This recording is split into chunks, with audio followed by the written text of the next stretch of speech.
లిపిర్యథాస్తే నైకోపి ధార్మికో జన తథా జ్ఞానీశ్వర జ్ఞాని మానవః కోపి నాస్తి విమార్గగామినః సర్వే సర్వే దుష్కర్మకారిణః ఏకో జనోపి నో తేషాం సాధు కర్మ కరోతి చ.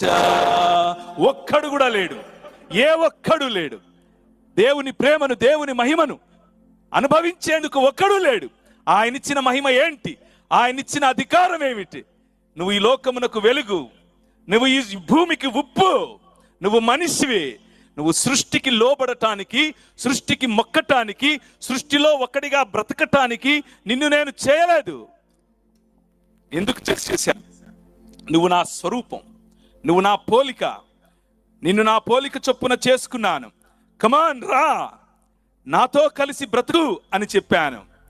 తేషాం కోపి ప్రభేదో నాస్తి యతః సర్వ ఏవ పాపిన ఈశ్వరీయ తేజో హి నాశ్చ జాతా త ఈశ్వరాస్యానుగ్రహాద్ మూల్యం వినా క్రీష్ట కృతేన పరిత్రాణేన సపుణ్యీకృతా భవంతి. ఇటువంటి మనిషిని తిరిగి దేవుని సన్నిధిలోనికి తీసుకుని రావాలి, దేవుని మనిషిగా చేయాలి. అది మనిషి చేత కాదు, మనిషి ప్రయత్నం కుదరదు.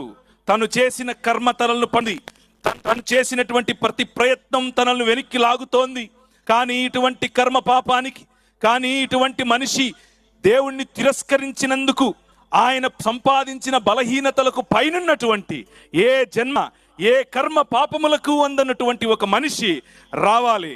ఆ మనిషి రాకడే జకర్యా గ్రంథంలో నేను చదివినట్లుగా, ఇదిగో సియోను నివాసులారా సంతోషించండి, నేను మీ మధ్య వచ్చి నివాసం చేస్తాను, ఈ భూమి ఆకాశములను తిరిగి కలుపుతాను, మనిషిని దేవుణ్ణి తిరిగి ఒకటి చేస్తాను, మనిషితో దేవుని సహవాసం ఉండినట్లుగా చేస్తాను అని స్వయంగా దేవుడే కృపా సత్య సంపూర్ణుడై మన మధ్యకు వచ్చాడు. ఆయన బలహీనులకు బలాన్ని అందిస్తాడు. ఆయన ప్రతి సమయానికి అందుబాటులో ఉండేవాడు.